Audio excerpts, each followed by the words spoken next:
Tinitigitan pa lang namin, sir. Then i-release ko din po yung lisensya, sir. Kapatid, ano ba naman public service yan? Ang time sa truck driver, napakahalaga. O anong oras na sa'yo ngayon? 2:00 ng madaling araw. Yes, sir. Paano papaniwalaan? Tinitikitan lang ninyo. Maniniwala ako sa'yo, Hepe, kung habang kinakausap kita, kaharap mo yung driver at inyong kinakausap. Pero hindi eh. Nakanganga yung truck driver. Kaya nga tumawag sa akin dito sa opisina. Kung ikaw ay patrolman, baka maintindihan ko pa eh. Imagine, chief of police ka, ganyan ang gagawin mo.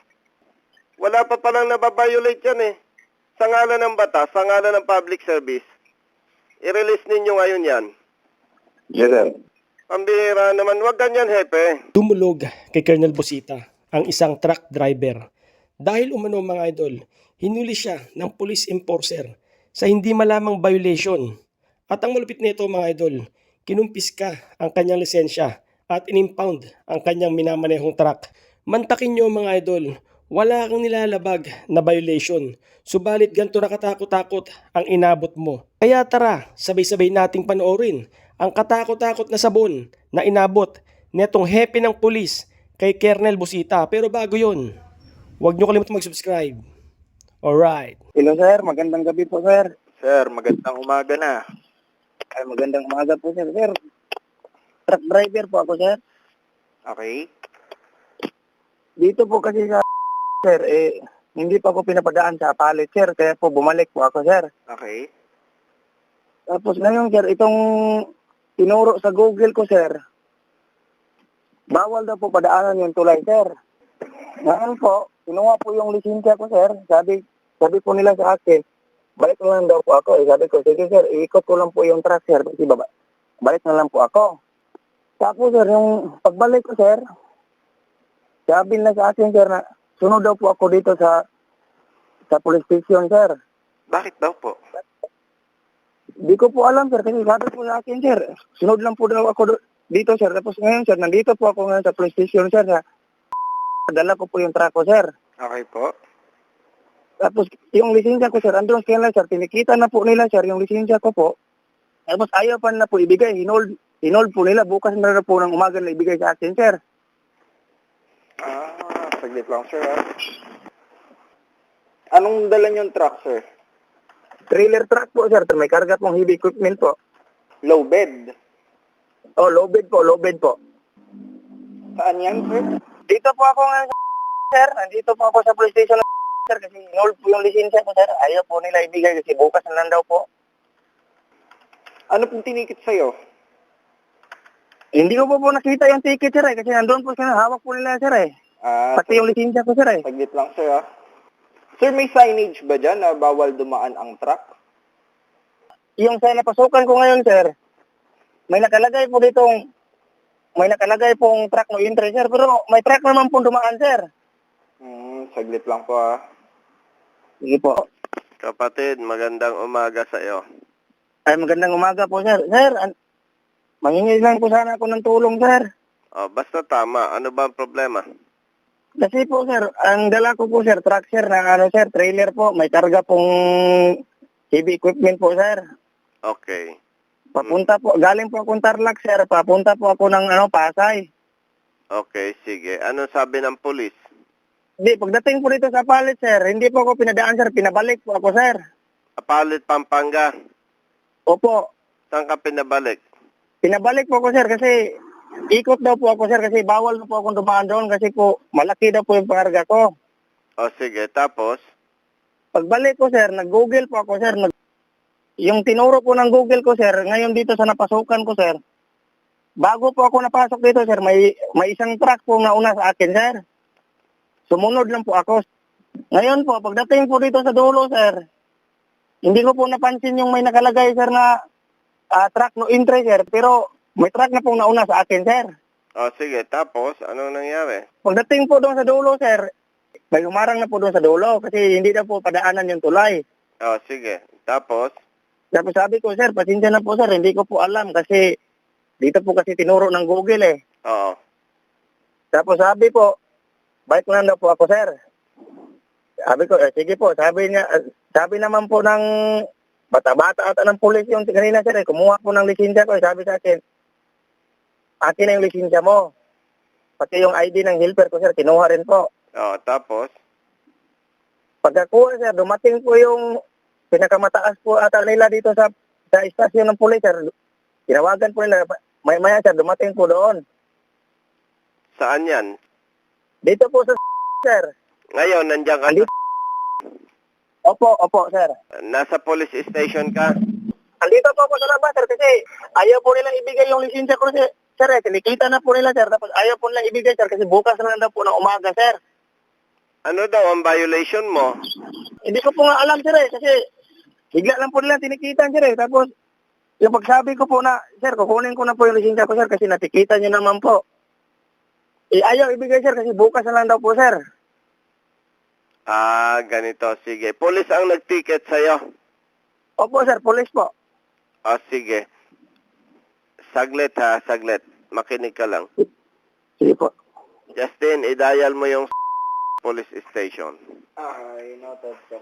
Kakausapin ko yung duty, ha? Sige po.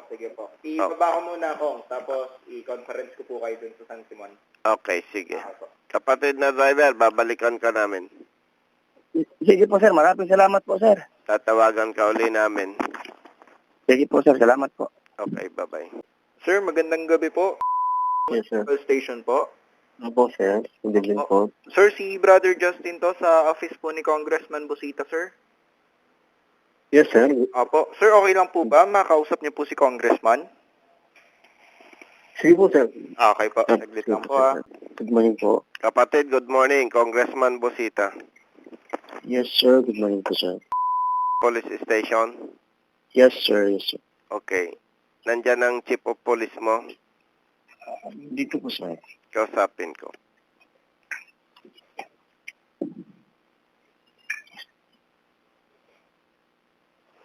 Sir? Sir, telephone call po, sir. Telephone call, sir, from sir, Sir Busita po, sir. Congressman Busita. Congressman Busita. Hello po. Good morning po. Hepe, good morning. Congressman Busita.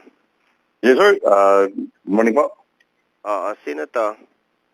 Sir, Major Sun po, sir. The Chief of Police po, sir. Hepe, may in-impound ang mga bata mo dyan na trailer truck. Yes, sir. Tumawag dito ang truck driver, nahingi ng tulong. Tinatanong ko ano daw ang violation niya, hindi niya alam. Yes, sir. Explain ko lang po, sir. Sige.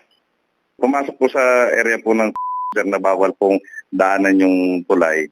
So may kausap po kasi siyang na-monitor po namin na barangay na linalagyan nila para makadaan doon, sir. Kasi sir, delikado po yung tulay at pinagbabawal po talagang dumaan po doon, sir. Naglagay ba siya? Yan ang hindi ko po nano, sir, pero nakantabay po kasi yung barangay nung nakita namin, sir, sa daan. Kasi nagpapatrolya po kami that time. Tapos, sir, dahil trailer po siya, maabot po siya ng almost 30 tons. Po namin, dapat may nakantabay po sila na backup na ibang sakyan para nakantabay po sa highway. Paano nakaantabay? Ang alam ko po, sir, may nag-assist po sa kanila, sir, dahil sobrang haba po ng truck. Kapatid, hindi pwede yung yung mga nabanggit mo, puro spekulasyon eh. Yung una mong nabanggit na parang may hindi man eksaktong anomalya, pero parang ganun ang punto mo, spekulasyon. Tapos itong may antabay, mukhang spekulasyon din. Ano ba talaga ang problema? Yes, sir, bawal po talagang pumasok po dun sa bayan po ng papunta po Baliwag. May signage ba kayo bago lumampas ng tulay doon sa point of entry ng tulay para bago papasok ang truck driver, ang truck, mababasa na bawal dito ang truck? Yes, sir, matagal na po kami naglagay, sir. May nakalagay ngayon? Meron po, sir. Meron. Yes, sir. Okay. May checkpoint ba kayo sa area? That time po, sir, nandun po kami, sir. Nandun kayo? Yes, sir. Binabantayan po namin yung mga convenience store, sir. Okay, nandun kayo. Ang truck, tumulay, lumampas doon sa tulay na ipinagbabawal o hindi? Actually, sir, hindi pa po, sir. Ay kapatid, ay sa ngalan ng public service, nandun pala kayo, di ang tama nyo lang gagawin, haharangin. Driver, bumalik ka, bawal dito. Yes, sir. Actually, sir, ginano pa lang namin, sir. Di pa naman actually in-impound, sir. Tinitigitan pa lang namin, sir. Then, i-release ko din po yung lisensya, sir. Kapatid, ano ba naman public service yan? Ang time sa truck driver, napakahalaga. O anong oras na sa'yo ngayon? 2:00 ng madaling araw. Yes, sir. Paano papaniwalaan? Tinitikitan lang ninyo. Maniniwala ako sa iyo, Hepe, kung habang kinakausap kita, kaharap mo yung driver at inyong kinakausap. Pero hindi Nakanganga yung truck driver. Kaya nga tumawag sa akin dito sa opisina. Opo, sir. Huwag naman ninyong kalimutan. Tayo kapatid, tayo Hepe, public servants. Nasa serbisyo pa ako, sirang-sira na ang pulis sa publiko Sirang-sira na sa motorista. Tapos mali pa ang ginagawa ninyo. Ay kung bawal doon sa tulay, hindi pa pala nakakalampas. Di dapat hinarang ninyo.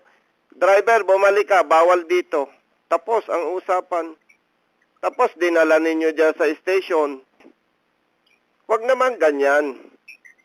Kung ikaw ay patrolman, baka maintindihan ko pa Imagine, chief of police ka, ganyan ang gagawin mo. Wala pa palang nababiolate yan Sa ngalan ng batas, sa ngalan ng public service, i-release ninyo ngayon yan. Yes, sir. Pambihira naman, wag ganyan, Hepe. By the way, for your information, hindi ko kilala yan driver. Wala ding tumawag na nag-endorso sa akin. Yes, sir. Hepe, for your information, hindi ko binalak pumasok sa politika. Naobliga akong pumasok sa politika kasi walang magtatanggol sa mga ganyan. Nagiging po, sir. Hepe, wag naman ganyan. Opo, sir. Kaawa-awang kapwa Pilipino natin. Paki-release mo yan ngayon din. Opo, sir. Opo, sir. Ang bihira naman wala pang nababiolate, ini-impound na ninyo. Maniniwala ako sa iyo, Hepe, na titikitan pa lang. Kung nung tumawag ako, kaharap mo yung driver, nag-uusap kayo. Maniniwala ako sa iyo. Yes, sir. 2:00 ng madaling araw, nakanganga ang truck driver. Malinaw na malinaw, mali ang ginagawa mo, Hepe. Pakisuyo, paki-release yan ngayon din. Yes, sir. Pasensya na po, sir. Ayusin nyo. Sige na. Yes, sir. Okay. Thank you, sir. Good morning, sir. A few moments later. Sir, hello po. Ayun ka na umaga po. Magandang umaga sa'yo. Sir, binalik na po yung lisensya ko, sir. Pinaalis ka na? Andito pa po, sir. Nagkakarga pa po ako ng hangin, sir. Okay. Saan ang probinsya mo, kapatid? Negros po ako, sir. Bisaya po ako, sir. Bisaya. Ay, Negros ka pala. Ang layo. Opo, sir.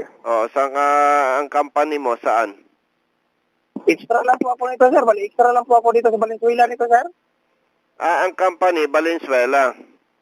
Opo, yung garahe po ng truck, sir, Valenzuela po, sir. Pero yung pangalan po ng company, sir, China Construction, sir. China Construction. May kinuha kang equipment sa Tarlac. Opo, sir. Dalhin ko po ng Pasay, sir. Crane po, sir. Crane po. Crane. Pero ang opisina ng pinagtatrabahoan mo sa Valenzuela City. Opo, sir. Opo, sir. Ikaw, taga Negros. Opo, sir. Kailan ka pa dyan sa Valenzuela City? Ngayon lang po, sir. Bali, extra lang po kasi ako nito, sir. Tinawagan lang po ako, sir. Ay, okay, oo. Huwag kang dadaan doon sa tulay na ipinagbabawal nila, ha? Opo, sir. Opo, sir. Maraming salamat po, sir. Sige, mag-iingat, ha? Sige po, sir. Salamat po. Okay, bye-bye.